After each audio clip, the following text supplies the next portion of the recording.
جی شاہ جی. اچھا یہ جو مسئلہ ہے کہ یہ ارتداد والا نعوذ باللہ صحابہ کرام پہ تم بس کرو شاہ جی, اور تسی آخری بم چھڈن لگے ہو.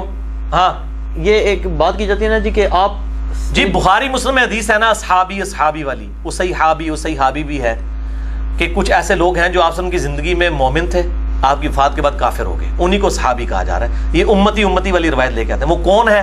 میں نے مسئلہ 96 میں بتایا کہ منکرین زکوٰۃ, مسلمہ کذاب کے ساتھ ملنے والے, حضرت ابوبکر صدیق کے دور میں جو ارتداد کا شکار ہوئے. بخاری مسلم میں آتا ہے ارتداد تو وہی ہوتا ہے جو آپ کی زندگی میں مسلمان تھا, حضرت ابوبکر کی زندگی میں وہ کافر ہو گیا.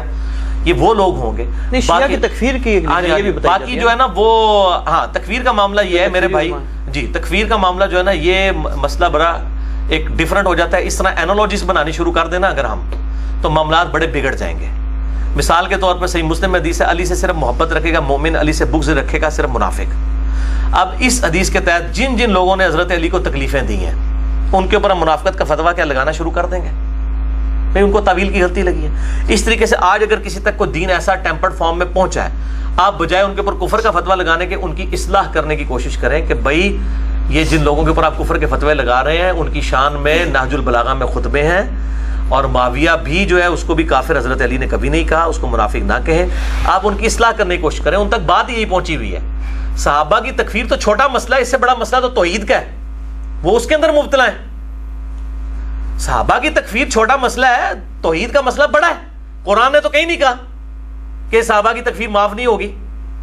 پکڑ بھی سکتا ہے اللہ تعالیٰ. صحیح مسلم میں حدیث ہے جس نے کسی کو کافر کہا دونوں میں سے کافر ہو گیا, لیکن یہ اس صورت میں ہے کہ جب کوئی شخص اس کو مسلمان سمجھتے ہوئے کافر کہے. حضرت عمر نے نہیں تھا کہہ دیا ابن ابی بلتا کو, جس نے حضور کی مخبری کر دی تھی, صحیح بخاری میں آتا ہے. حضرت علی کو نبی صلی اللہ علیہ وسلم نے بھیجا, وہ جوڑے میں سے خط نکال کے لایا وہ عورت والا, تو حضرت عمر نے کہا تھا کہ یا رسول اللہ اجازت ہے میں اس منافق کو قتل کر دوں. آپ نے فرمایا چھوڑو یہ بدری ہے, اللہ نے اگلی پچھلی خطائیں اس کی معاف کر دی ہوئی ہیں. نبی کے ساتھ خیانت کرنے والا منافق ہی ہو سکتا ہے, لیکن مسلمان تھا, اس کو غلطی تعویل کی لگ رہی. حضرت عمر کو بھی آپ سے نے یہ نہیں کہا کہ تم توبہ کرو, تم نے ایک مومن کو منافق ہے. ان کو پتا تھا, انہوں نے اپنی تعویل کے مطابق صحیح. اس طریقے سے اگر کسی میں ہے, ہم تو لعنت بیچتے ہیں اس شخص کے اوپر جو ابوبکر عمر اور عثمان کو کافر کہتا ہے, نعوذ باللہ من ذالک کے کسی صحابی کو اوپر. لیکن مسئلہ ہے کہ جس کو یہ کینسر لگ گیا ہوا ہے اس کا علاج کس نے کرنا ہے؟ سعودی عرب کے ریال لے کے اپنے مولویوں کا تو علاج نہیں کر رہے ہیں, ان کے اوپر فتوے لگا رہے ہیں. اور یہ بھی توصیف راشدی کلپ چڑھا رہا ہے وہ یاسر الحبیب کے. یاسر الحبیب وہ رافضی ہے جس کو ایران والے کافر کہتے ہیں, پاکستان کے شیعہ کافر کہتے ہیں.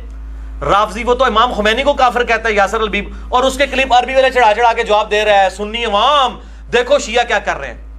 اور شیعہ تو اس کو خود خبیث کہتے ہیں. یہ تو اسی طریقے سے ہے کہ میں قادیانیوں کے کلپ چڑھاؤں اور میں کہوں کہ جی دیکھو سنی شیعہ عوام یہ قادیانی کیا کر رہے ہیں, یہ تم اہل سنت میں سے ہی نکلے ہوئے ہیں. قادیانی کس میں سے نکلے ہیں؟ غلام احمد قادیانی کون تھا؟ جو بندیوں اور اہل حدیثوں کا شاگرد تھا, سنی تھا نا, شیعہ میں سے تو نہیں نکلا تھا جی, سنیوں میں سے نکلا ہے نا. تو کیا جب سنی اس سے اعلان برات کر چکے ہیں, قادیانیوں کا وبال اس پہ ڈالا جا سکتا ہے؟ یاسر الحبیب خبیث جو وہ بیٹھا ہوا ہے عرب ملکوں کے اندر, اور وہ تقریریں کر کے تو سیدہ عائشہ کے بارے میں بکواس کرتا ہے, اور قنوت نازلہ پڑھ رہا ہوتا ہے ابو بکر کے اوپر, عمر کے اوپر. ان کی یہ باتیں بتاتے ہیں. ان کو یہ پوچھو اللہ کے بندو, ان کے اوپر جو لعنت کر رہے ہو تم اپنا ٹائم ضائع کر رہے ہو.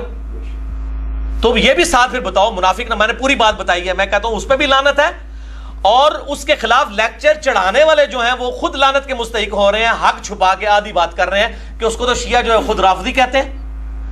سعودی عرب میں اپنا ایران میں پابندی ہے اس شخص کو, ایران سے اس کو ملک سے نکالا گیا اسی خبیثت کے بعد. اور خامنائی صاحب نے فتویٰ دیا ہے باقاعدہ اس کے خلاف کہ یہ خبیث کا ہم سے کوئی تعلق نہیں ہے. ٹھیک ہے نا جی.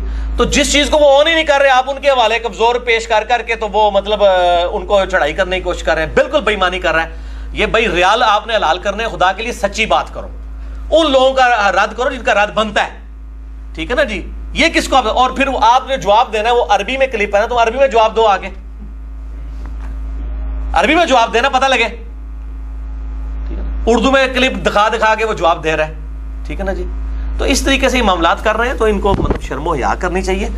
تو اس طریقے سے نہیں ہوتی چیزیں.